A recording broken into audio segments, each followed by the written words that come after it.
In this segment, I'm going to demonstrate how to use Labelle lubricants on your radio-controlled airplanes and helicopters.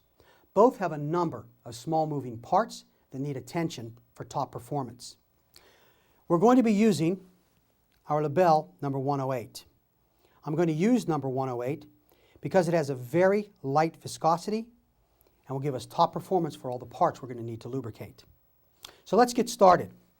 Here's our airplane.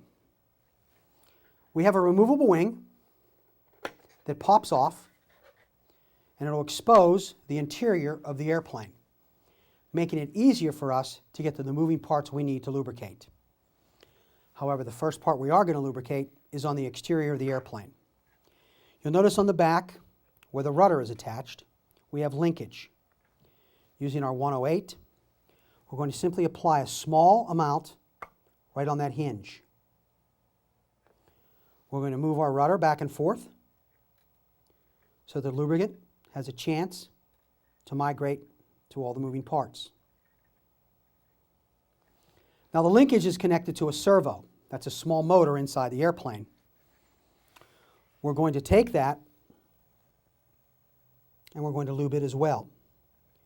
Using our Labelle 108, we're going to apply a small amount of lubricant to the servo motor.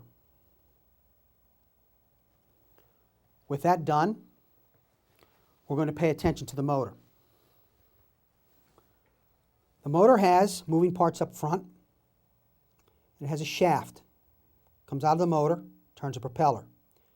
We're going to go ahead with the needle point oiler that the Labelle has, put a little drop of our 108 right there on the shaft. I'm going to turn the airplane upside down. I'm going to apply some lubricant to the hubs of the landing gear. And that takes care of our radio-controlled airplane. Putting that aside, I want to bring in the controller. You'll note that the controller has gimbals that move back and forth and left and right. I want you to take your Labelle 108. I want you to put a small amount of lubricant on those moving parts. Keeping in mind always at Labelle we say, if it moves, lube it. This will give you trouble-free operation for a number of weeks. Let's move right into our radio control helicopter. These are very popular. They have a number of moving parts. As I move the king rotor here, you'll see that not only am I going to have to lubricate that large moving part, but I have a small moving part in the back.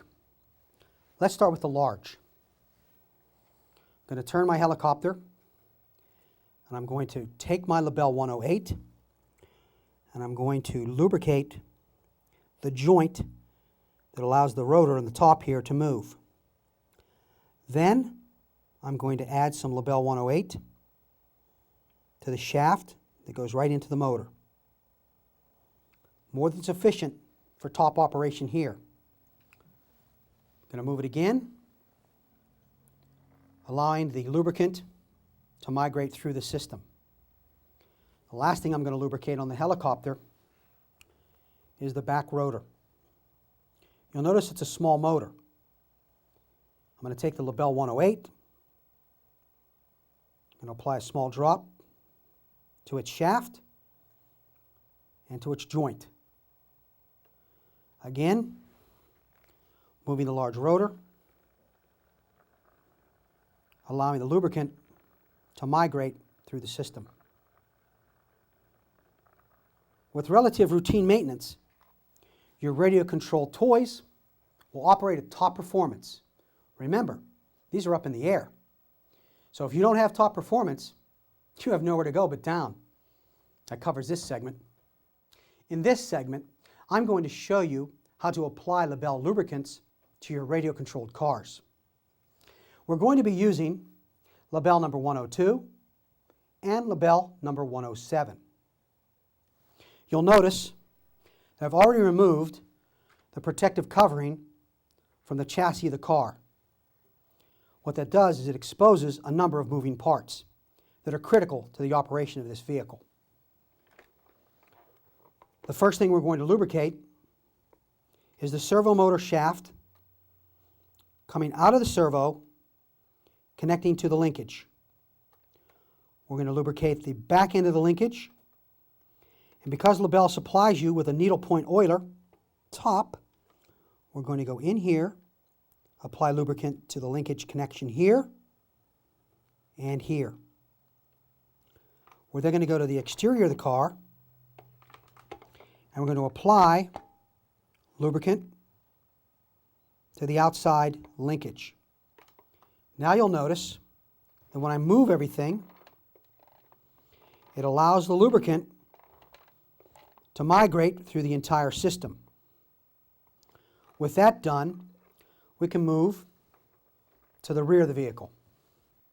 Using our Labelle number 102, I'm going to apply a light coat to the suspension spring. I'm also going to apply a small drop to where the suspension connects to the car itself. Now I can do this and repeat on all points where I have suspension. Notice the movement. And remember our saying, if it moves, lube it.